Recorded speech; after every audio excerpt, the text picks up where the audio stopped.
Hi guys, got another bunch of goodies, all new. Check out these. This is from AZ.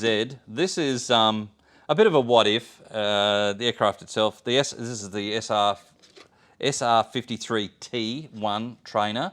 This was supposedly the aircraft that was going to be the trainer aircraft for the Sr53, Sr51, whatever. So they've done two versions. This is a two-seat version, so there's a military version or combat version, and there's also a what-if version, so a trainer version. So these are all what-ifs, of course. But hey, again, it's one of those things that if you put on your display case or put it on a display somewhere, somebody's going to go, what the heck is that? And then ask you a whole series of questions, which you can just say, well, it's just one of those things, isn't it? So look, it's a nice kit. I've got the original Sr53 that they did. It goes together very, very well. It's a pretty little kit. So I will be picking up one of these as well to do, probably the trainer, just to have it beside it, just because it looks different to the actual aircraft, the prototype and everything else. So yeah, have some fun with that. What else have we got? This is from RS Models.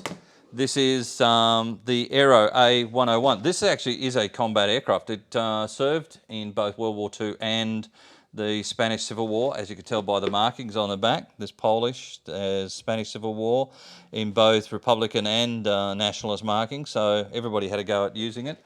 So this has been well received. This is one of those kits that of an aircraft that you thought, one day somebody will get around to doing it, or it's been available in resin. If you're looking for that pre-war aircraft again, you know, that sort of series of stuff, this is a beautiful little 72nd scale aircraft. Again, as I said, if you're sort of, or you're doing Nationals Air Force, or you're doing that pre-war sort of aircraft, biplanes, things like that, this is a lovely, lovely kit. So pick yourself up one of them. So that's cool. What else have we got? From Sword, we've got more this is sort of reissues of some of their other older kits. This is their this is the Fj2 Fury. It's got new markings in it. I believe it's been updated or something or other from what I can gather. And along with the Demon, they've updated it a bit with some new bits and pieces and things like that, I believe. I actually haven't opened up the kit to have a good look, but I know these were released before. There's a couple of nice schemes in the Fj2, and two schemes, standard grey and white schemes for the Demon. 72nd scale, make up really nicely. This was also always a very, very nice kit to do. I haven't built their FJs, so I don't say that, you know, they go together really well. But the few reviews I've read have been good, so you can find out a bit more about them. So they're pretty cool. A little bit more from Special Hobby. This is the next. This is another one in their series of 109Es that they're doing. This is an E1. This is the lightly armed one. I believe this only had the machine guns and that in the. There's no wing guns and things like that, so it made it a little bit lighter.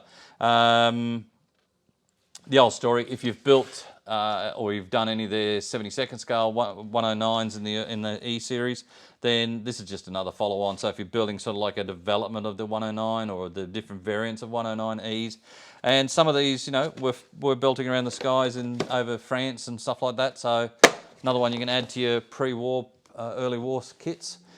This is I think this is the third one in their series of 72nd scale Meteor Mark 14, Mark Night Fighters. This is the Mark 14. Look, it's just the same as the other two kits they've already put out. It goes together well. It's limited run, so you've got a little bit of modelling skills required. But other than that, as a kit, they go together well. If you're building that whole Meteor family, looks pretty cool because they are all different. Very much different to a much better kit than the old Matchbox kit where you've sort of added bits and took bits off, and there was a lot of work. But no, this is really, really nicely done. Relatively easy kit to build. But remember, it is in the limited run sort of genre area, so modelling skills required. But if you're building Meteors, 72nd scale Meteors, good one to have. And then finally, we've got the next in their series of Mirage. This is a Mirage F1CE-CH. This has got Spanish and Moroccan markings in this one, so a bit different. They've had these out for a little while. They've done a few F1s over the last probably 2 or 3 years, I think. The kits go together well. they're nicely done, they're nicely finished. The detail's good. If you're a Mirage fan, then and you want a different colour scheme, I'll grab one of these and go from there. Other than that, guys, it's great to have been back. Have a great day. Talk to you soon. Bye.